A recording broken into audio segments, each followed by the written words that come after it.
Welcome back. Now, this exclusive on the border, the situation at the southern border about to become much more dangerous.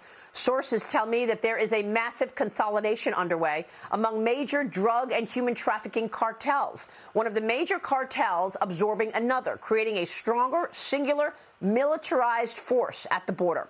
The Gulf Cartel has been running much of the Rio Grande area of Texas, commanding the southern border, facilitating human trafficking and illicit drugs coming into Del Rio, Texas, and McAllen, Texas. We've told you 2 million people have been apprehended in 2021 alone.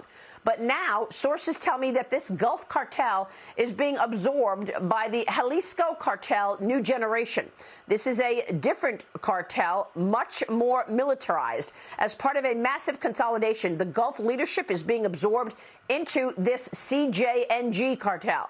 This cartel specializes in high-tech military equipment, professional high-grade weapons. There are high-grade armored vehicles dominating the area across from Del Rio, Texas, in Mexico. This will be a militaristic force, a parallel to the Mexican government. They quietly started replacing leadership already.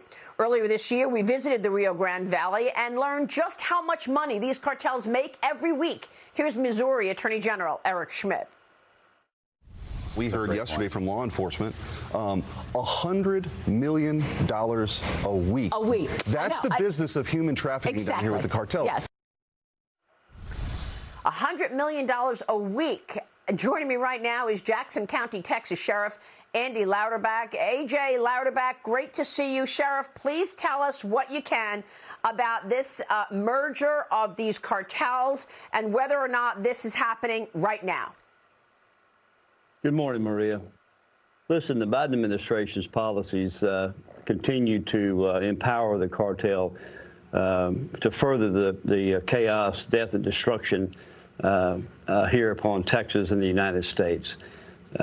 We've seen alliances right now between Cartel Jalisco, Nuevo Generacion, CJNG, with the Cartel de Golfo, the CDG. The Cartel de Golfo has been servicing the Gulf Coast from the Rio Grande Valley all the way into Houston, which is a major narcotic human trafficking hub here for the lower half of the United States. This has been going on my whole career as they have been in existence for a long time. The alliances between one of the most powerful, aggressive cartels that very violent, one of the most violent that Mexico has produced is the Nuevo Generacion, the new cartel, or it's been in existence probably since about 2009 is when they came into existence. But their ability to absorb and take over more and more property there in plaza areas there and form alliances and become a much larger, more powerful cartel is alarming to Texas law enforcement across the nation. This has been going on for a number of months now, but recently it's taken some alarming trends that show that the aggressive nature of CJNG is not about to stop.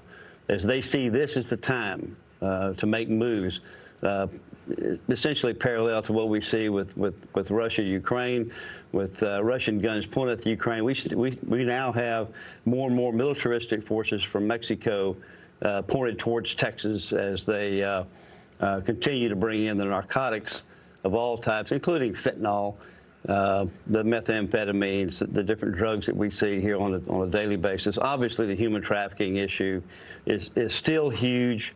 As the 21 that we saw almost every day here in Texas on what this administration has actually brought to bear here on Texas and the United States.